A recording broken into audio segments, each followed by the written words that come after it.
Hey everybody, welcome back to Suck Less Saturday. It's Neil and Steph. We're here talking about some basics and some ways that you can suck less. Let's talk a little bit more about the trigger today. You need a shot timer because that which gets measured gets worked on. The Range Tech Timer is the official timer of active self-protection because it is versatile, reliable, feature-rich, and very economical. Check out all it can do at the link below. All right, so Steph, last week we talked about why it's a bad idea to pin the trigger. What not to do. What not to do. Let's talk today a little bit about what to do. Yeah, I think it's really important, and we will continue this as we do another video on follow through, what to do after you depress that trigger. But what we wanted to do today is just talk about what a good trigger press is and talk through the resetting the gun, and maybe give a good assignment to work on that and practice it. And we're going to do one that you've already done because it's your favorite and all of that. So why don't you talk about it, because this is something you really like to do. Okay, so if you started with Suck Less way back in the day, you understand that Suck Less started as a way for me to do a little bit better in a Gabe White class. Because I'd taken a Gabe White class 2 or 3 years ago, got the dark pin, but really felt like I didn't shoot very well, but just good enough to kind of slide through. And so I called Gabe and I said, hey, I want to suck a little bit less, and he gave me some assignments. And then we started a video series on this, and here we are today. You don't have to be perfect. You won't get anywhere being perfect except by sucking a little bit less next week. Yeah, and so so one of the things that has really helped me a lot is one of Gabe's drills called the 3 triggers. And so this week's assignment is that I really want you to focus on how you're pressing your trigger and getting to the trigger quickly and keeping your grip maintained. So we're really kind of putting everything together so that we're gonna really focus on our grip, we're gonna really focus on our sights, and we're gonna focus on what happens with the trigger. And there's 3 different things that we're gonna do. So in your dry fire this week, you're gonna dry fire and pull the trigger about a minimum of 30 times, 10 of each trigger. I would recommend you do 20 of each one. And so here we go. I'm gonna show you how to do this. So, all right, so here's my clear gun with my barrel block in there. It's going to start with the first trigger, and the first trigger is going to be your finger on the trigger and at the wall prepped. Now, at the wall prepped means with some pressure. Now, with your trigger is going to go off at different places. You need to know where that is, but what's going to happen is you're going to set your timer, whether you use your cell phone, your Range Tech timer, whatever timer you've got, and on the beep, you're going to pull that trigger as fast as you can, and then, of course, get off of it like we talked about with the pinning, but I want you to make sure your sight doesn't move, your dot doesn't move, or if you've got a Mantis that you're scoring above 90 when that does that. Now, a beautiful one that you can do this with the Mantis units, the Mantis X units, is the compressed surprise break drill. So that's why that's my favorite drill, is I can do this whole thing through there. But I want 10 presses. When you hear that beep, as soon as you get that beep, you go from the wall there, just press through, and you need to not see that front sight move, not see the dot move, or get your good score. So to break that down just a little bit more, because that always confused me as a very new shooter what it really meant to prep the trigger. So you're going to have every trigger style, and different guns are going to be a little bit different depending on what style it is and how much wear and stuff it has. Prepping the trigger means basically pulling it as far as you can, or taking up the slack of that trigger until if you press it anymore, the gun is going to go off. Let me do it. Well, maybe you can see it from the back here. You can just see how much. First, we can depress that little shoe there, and then it can go back quite a ways. Right there. If I go any further than this, the gun is going to go off. So right there is where the trigger's prepped. There's some good pressure on it, and it's ready to go. So you would have the trigger here already before this drill begins, correct? Yes. Okay. Yep. And then as soon as the beep hits, boom, pull through. So now, it's just that very little movement. Very little movement, right? So now the next trigger, so you get 10 to 20 of these with good scores, without the front sight moving, without your dot moving.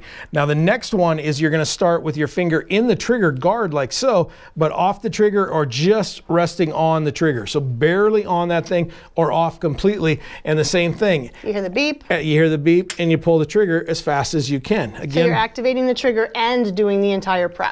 Exactly. Okay, kind of working backwards. What you're going to see is you're going to be quite a bit slower, but the challenge is that you're going to have is you're going to see your front sight start to move now.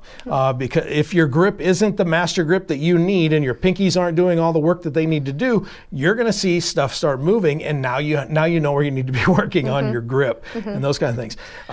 And then just to point out also, we need to be getting that finger back off the trigger and releasing it as part of each one of these presses. So at the beep, you're starting right in here. And frankly, I like to touch my fingernail to the front of the trigger guard. Now my fingers are longer than other people, so you do you make this thing work. But the idea is that you're not on the trigger. At the very least, you're just resting on it. So you can see that I'm not moving it at all.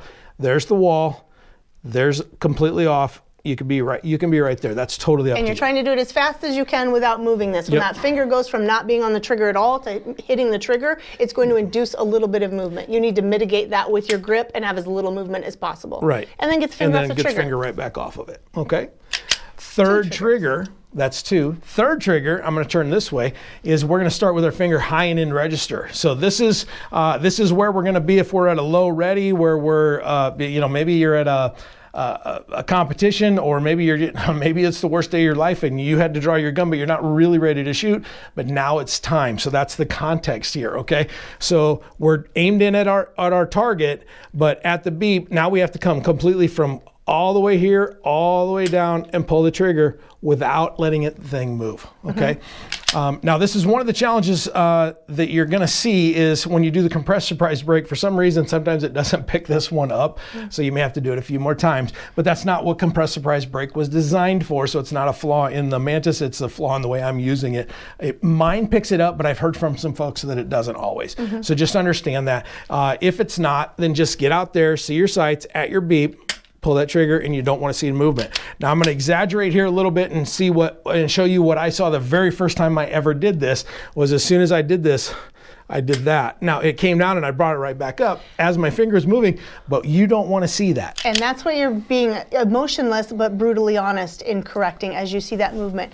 The pistol mounted optic sight people are going to have a much easier time seeing that movement. It is like a flashing red. It's one of the best and most challenging things about a pistol mounted optic is it is literally like a red flag showing you what your pistol is doing in an almost exaggerated way. Where the irons, it can be much more difficult to see those subtle movements. So you really, and that's why you start with that with the trigger already prepped. It should be very little movement that you see. You should really be studying that and seeing what's happening. So again, you're focusing on a lot of things, like you said, not just running that trigger, but watching for where the movement is. And when you do see movement, what would you do? If I do see that consistent drop down, where do I go from there? Because there should be very little movement. Yeah, and 99 out of 99 times, to be honest, it's our grip. If we fix these pinkies, now if you have a gun that you can't get your pinkies on, totally get that. That's totally up to you. You get to do what you do with your gun. I don't care.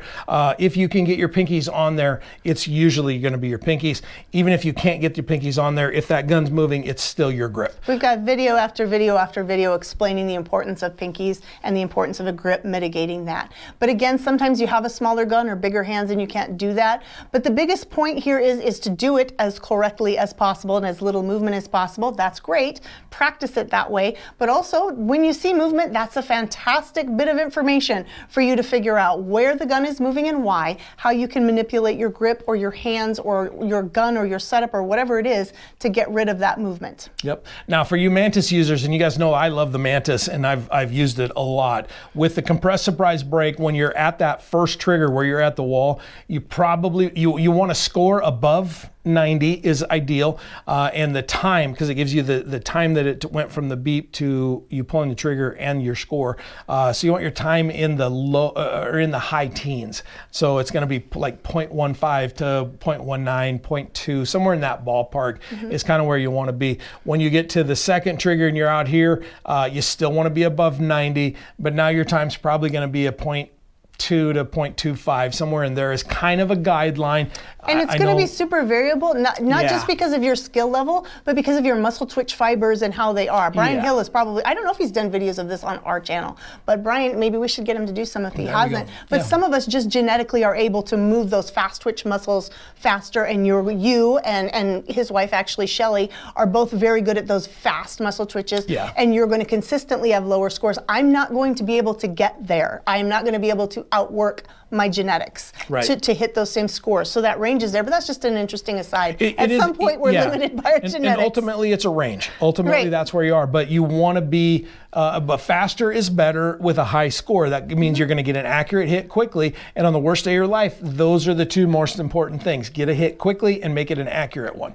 And so that's why I kind of set those as kind of the goals. Now, if you're not there right now, that's completely fine. That just means that you do a little bit of work. And you can't take the shortcuts to get there. You've Yeah. been doing this for years, and I know a lot of people, they get super excited, and I mean, this is a bit of a tangent, but they get in the group and they're ready and they want to have that 1.5 second draw right now. And it just doesn't work. On one level, you can have that very quickly. It's not actually that difficult to get. On the other hand, you can't, you have to be that process focused. Again, we're totally going to do this video, but you can't decide that today I'm going to have the skill level of someone that's been practicing at a high level and training for hundreds of hours every year by simply working, 10 minutes a day for this week, and I want it right now. That's not going to happen. You have to really focus on that process. Where is my sights moving? Where are the wheels falling off? And then how do I correct that? You can't shortcut skill. You have to crawl that road and grind that out. Yeah, it's a grind. And ultimately, the whole point of this series is to suck less. Not meaning that you suck and not meaning that I hate you or your baby's ugly. I mean, that's between you and Jesus. But And your baby. and your baby. But at the end of the day, I feel like I can suck a little bit less if I do the work, and you can too. And so that's the whole point of this thing. Go out and do a little bit of the work. Enjoy the 3 triggers.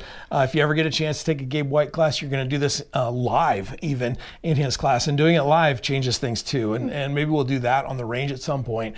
But this week, go get 30 to 60 trigger presses 3 or 4 times a week. You're going to see the scores improve. If you've got a mantis, if you don't have a mantis, you're going to see the dot move or the front sight move a little bit less as you get through the week and as you progress. Try this one. This one works. Trust me.